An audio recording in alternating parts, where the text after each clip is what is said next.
Election is in May 2023 in Alberta, the provincial election, correct. Right.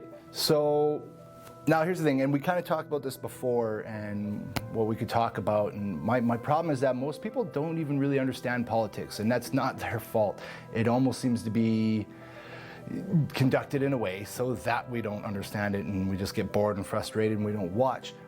We joked around about we almost need to cover politics for dummies because that's kind of how I feel. I feel like I don't really understand the full process.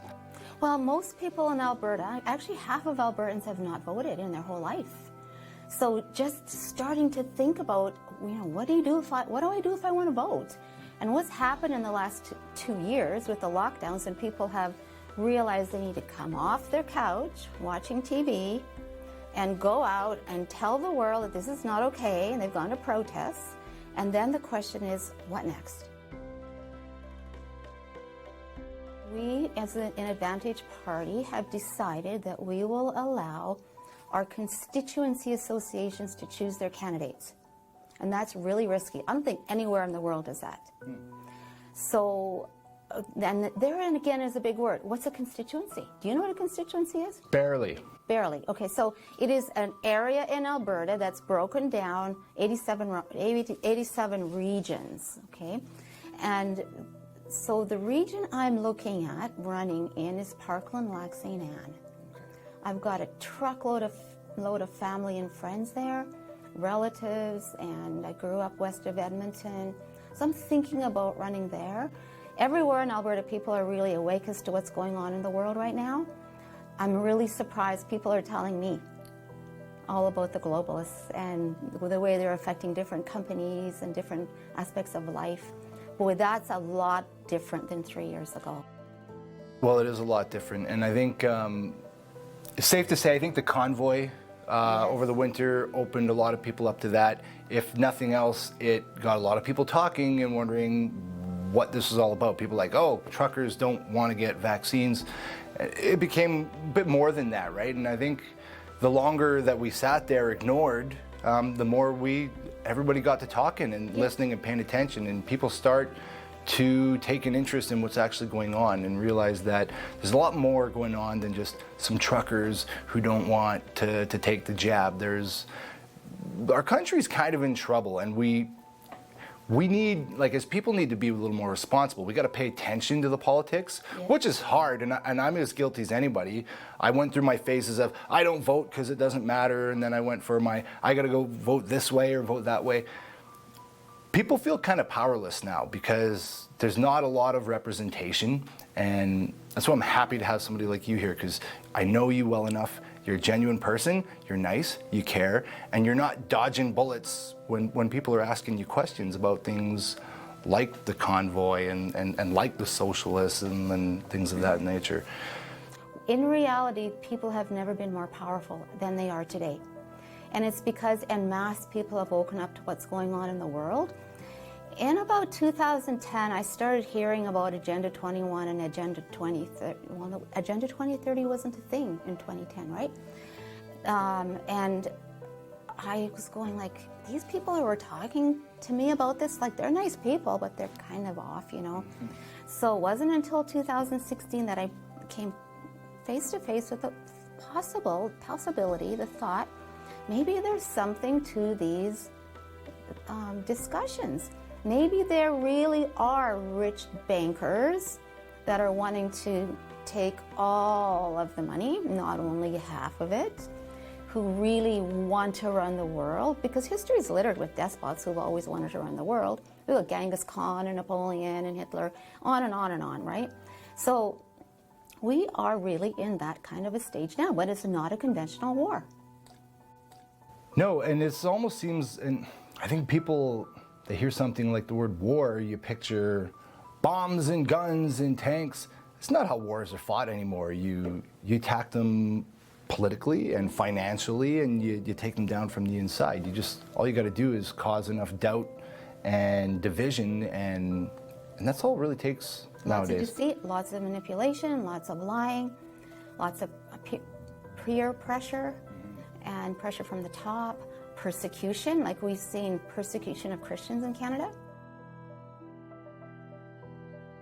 Hey, did you know that it's a criminal act to interfere with the church service under the Criminal Code, Section 176, and yet it's happened? I did not know that. Government officials should be in jail for putting our pastors in jail.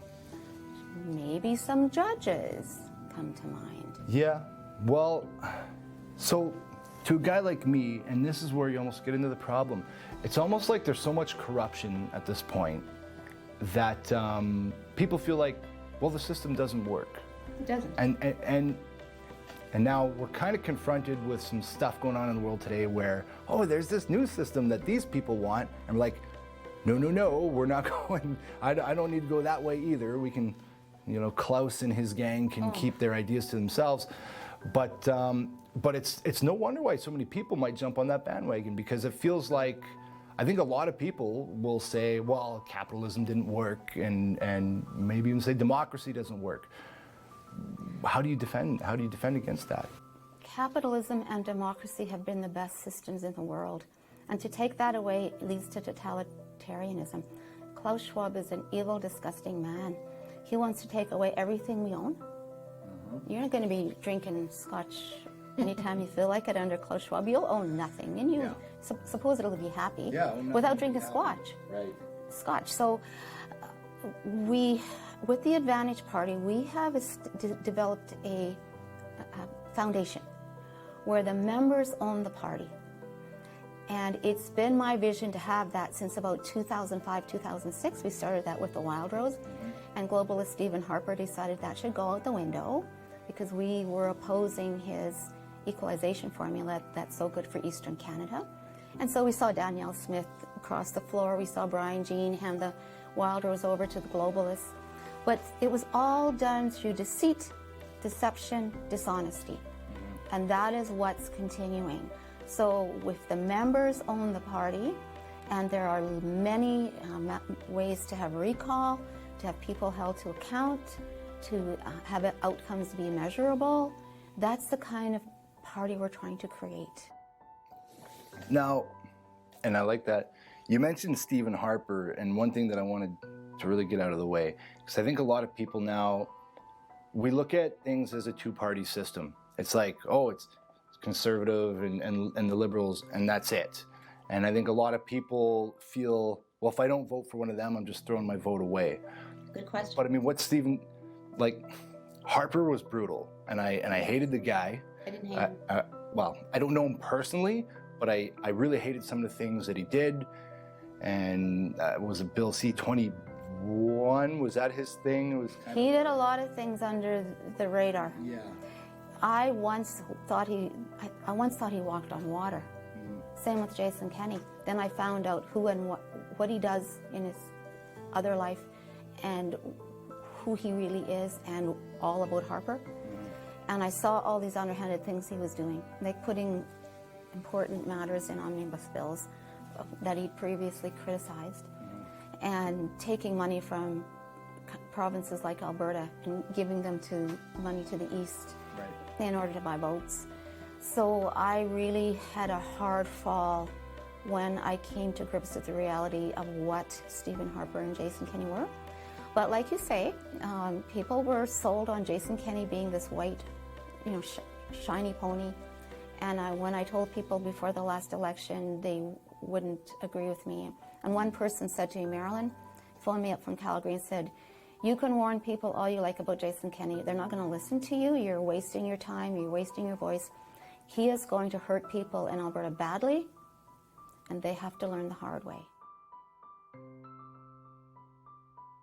I'll admit my guilt. The first time around, I did vote for Justin Trudeau. I was like, hey, he's young. He's not Harper. What more do I need? I like it. I like this guy. Is it going to change the voting system? Yeah, but now... Yeah. But now it's out of the fire into the frying pan because... It's the uniparty. It's the uniparty. Yeah. All three, the big parties, NDP, Liberal, Conservative, they're all the same. And that's what bothers me now, because everybody's fighting between red and blue. It's not a right. It's not even. It doesn't even matter at this point. And I mean, I'd love to just hit the flush and have a fresh start and get rid of all the bad apples. But how do we even begin? I mean, when you have a political system that has been so deeply infiltrated and has seemingly become rather corrupt. I'm not saying they're all bad. I'm sure there are some good ones. I don't necessarily know who they are. I've heard some speeches that sound compelling. Is there anybody at the federal level that we can trust or that you trust? I don't believe it's possible at the federal level. No, I've given up on that 2 years ago. Yeah. The reason was when Aaron O'Toole was elected to be the leader of the Conservative Party of Canada, the system, the Conservative Party, weighted the value of Eastern voters, of the members, 3 times more important than Alberta voters. Can you believe that? And that's how Aaron O'Toole won. And it was at that point I saw there's not even a tiny little light of hope for Alberta. And I've loved Canada, I mean, not a tiny for Alberta within Canada. And I have loved Canada so much. I'm a second-generation Canadian, and both of my sets of grandparents escaped communism, so I can smell communism. And the stench is thick these days, isn't it? It's criminal, it's corrupt, and it's crappy. Yeah, and it does start to feel like anybody at the federal level, I think to get there, Yes. you had to do something shady. You had, it almost seems like nobody comes out that end very clean anymore. Or you look past things, or you rub shoulders with somebody who's doing something they shouldn't be doing. So the first thing is, number one, go to the Advantage Party of Alberta website, www.albertaadvantageparty.ca. You'll see how at the top, become a member. Go to that button at the top, become a member. You can take out a membership for $10 a year or $25 for 3 years, etc. And become a member and get involved, because like I say, any 5 members can bring forward a policy proposal. Then at the AGM, people can vote on that, and I have to pay attention as the leader. It's not like Jason Kenney says, oh, I hold the pen. The members hold the pen.